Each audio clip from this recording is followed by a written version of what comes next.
Hello and good evening. We are back with Monster Loves You.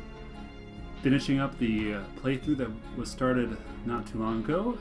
I am now an elder monster, way in there. And it is my job to adjust my relationships between monsters and humans, or at least I can affect it.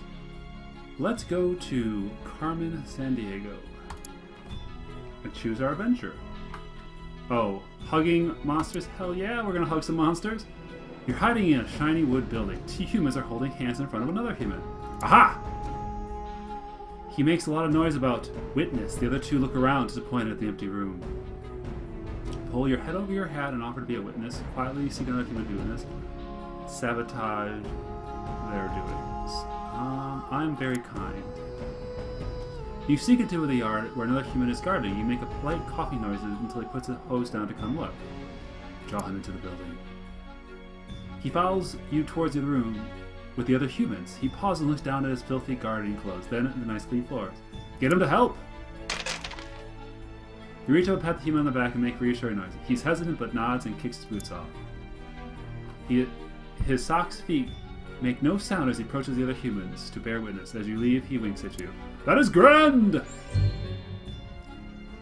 The extra human doffs his hat and stands patiently while others talk and kiss. Everybody's very happy. You made it happen! Hell yeah, I did!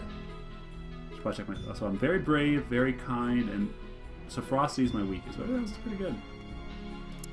Alright, another hugging human. You're splashing through the rain gutters when you spy a human on the steps below.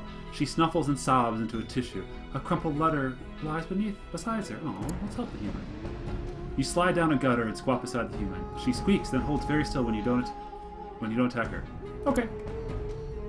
Finally, she says, "You want to know why I'm crying? My parents said I must marry Ernst, but I do not love him. I just wish he'd go away." That quote should be there. Help her, no matter how dangerous they may be. Offer to harmlessly scare away, devour her. I am max bravery. I'm gonna help. She blinks away her tears and starts to laugh, then sees you're serious. She takes your claw in her hand and you go inside. Yes? The two older humans interrupt dinner to scream and jump away for you. Great! What well begun is half done. The older humans calm us up and listen for her, you suppose. For a time, they agree to reconsider the wedding. Wow, 18. The younger human smiles and squeezes you, not trying to choke you, just to show how much she appreciates your help. It's a pretty good boost. Let's see if we can get our monsters to like humans more. Oh yeah, happy dudes. Focus on the happy dudes. Mupsy Mora outlines a plan for defense of the humans. Fruitcakes! I've seen it, friends! Every year the humans offer it to each other, but no one wants it. She can't possibly think. But fruitcake is a weapon. Oh, she does, Mupsy goes on. If they fear it so, it must be a weapon, perhaps a deadly poison. One we can steal and turn against humans if we need to. Explain that truth. Fruitcake is delicious. Humans give fruitcake as gifts, sorta. Yes, let's honesty.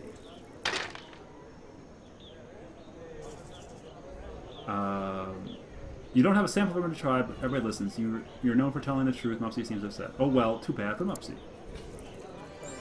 Oh wow, it's a good boost there. Did that decay? That decayed a little bit. Choose your adventure. Alright, happy dudes. Green Blitz, puffed up with multisyllable importance, addresses the other elders. My fellow Monsterians, he begins. I propose we meet the humans halfway. Should there be a quote there? What, in the meadow near the forest? No, he clears his throat. I think we should learn from them and adopt human ways to become more civilized. Agree and explain some human innovations.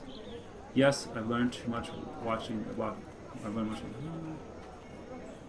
Yes, cleverness.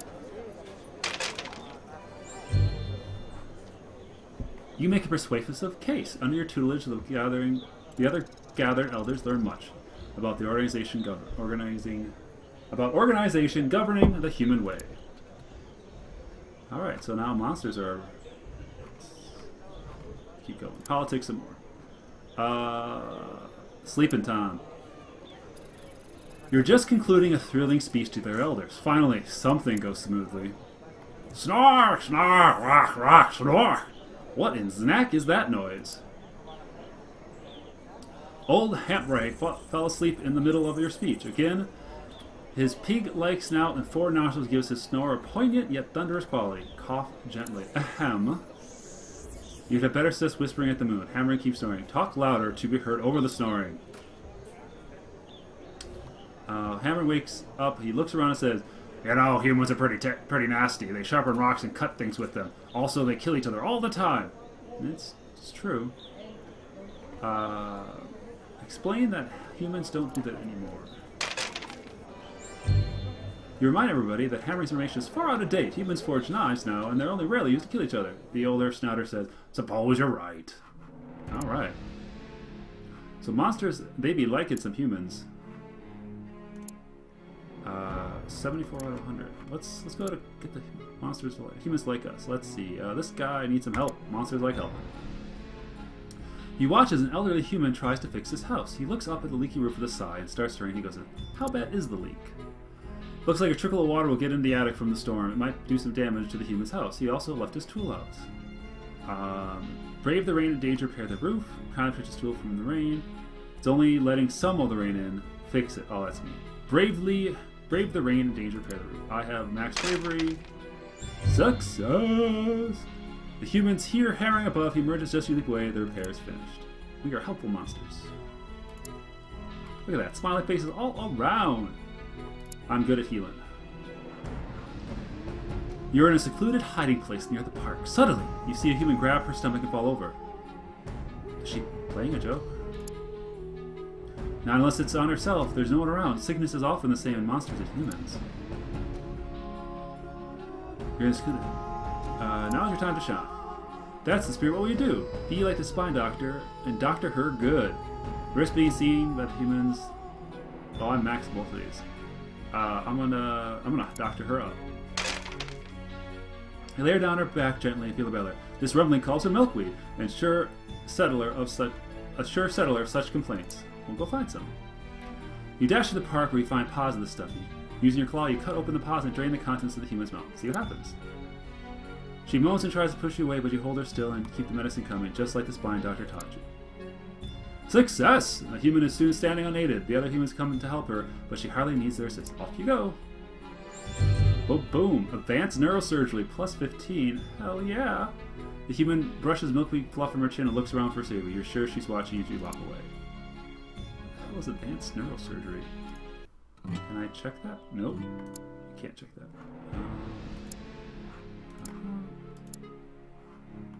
Okay. I don't know. Alright, so 82. Let's do some politicking here. Let's try to calm down this guy. Elder Gobclaw rages at the other monsters. She crushes some stray lizards as she screams, "Admit it!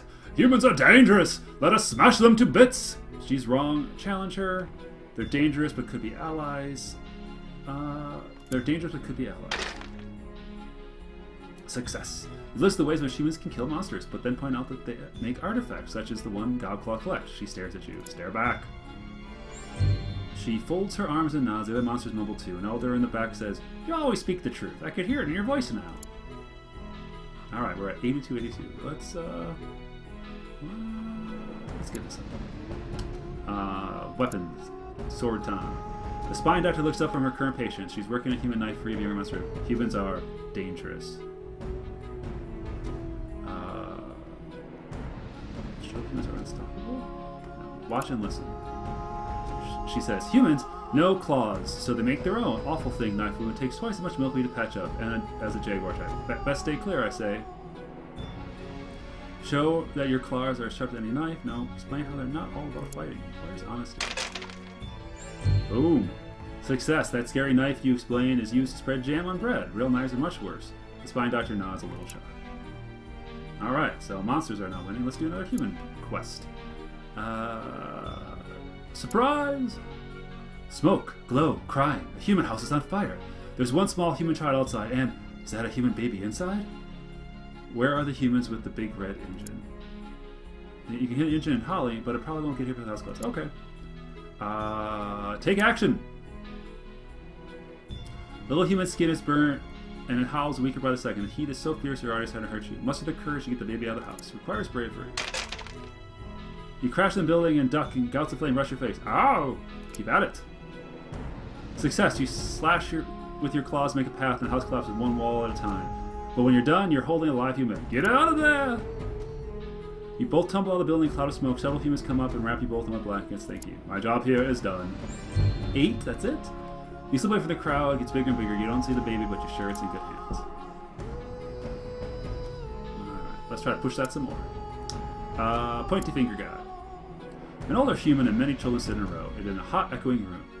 The older human drones on while the children look at everything but him. The windows, the clock, even your hiding spot. What is the older human saying? He's telling them about lifeology. You know about that. By judging from his expression, he doesn't seem to find it very interesting himself. Step in and show him how to teach. Yeah, I know some lifeology. You burst into the classroom and everybody stares at you. For one person moment, nobody does anything. Tell them about the workings of living things. Rawr. That's a great bear. Tell them talk about the attitude behind doctrine. Yes, I can do that. You begin by telling them that one must know one's own heart to work on the hearts of others. The children listen as you go on about compassion and using and healing. Go on. Score. You explain how kindness is the only real virtue, the origin of all others. By the time the class is over, you hope that some of the children will go on and become doctors. You leave surrounded by thankful humans. Alright, well, that's one more. Let's pump that up to 100 if we can. Bear Claw. You decide to check out Cavemen Carnival. Mubsy recently mentioned. Following her map, you take lefts and rights and straights on as you look up and... Uh-oh. Humans! Everywhere! What's that noise? And smell? And that over there? Or that? It looks like an organ grind, monkey poop. All mobs of human children. And a tiger. Wait, a tiger? The tiger is running through the crowd, right through the middle. Actually, that's because the crowd is scared to run the tiger. Aren't humans afraid of tigers? Come to think of it, humans are scared of tigers. They usually keep them in cages, don't they? Ha! What a laugh. Cut off some humans. Escape route. No, fight the tiger before it gets away. Tiger's not so smart. I'm gonna fight it. Because I am brave. The tiger crouches and ready to spring on a pair of crowding humans. You leap behind it and step on its tail. Ha-ha! Now that you have its attention, take it on. You falter, not ferocious enough to follow through. In fact, you fleece with it. Oh. Try another human. Another human mission. Creepy. You sneak up to an open window. A human sits on an overstuffed chair. Her back is to a desk covered in... Wait a minute, it's a map with red X's on it. Look closer. They're showing off the location of monster towns along the badly drawn sketch of a monster with a knife stuck through it. What to do? Ultimately have to teach her something. Confront her even though she can confront her. You remember that some humans were like gifts. You gather some offering of Stinkweed and Cornhusk to return them out of the door of the house. This'll be nice. She answers and yelps at the surprise out of you. Oh, give her the bouquet. You shove it in her face. Oops, too much.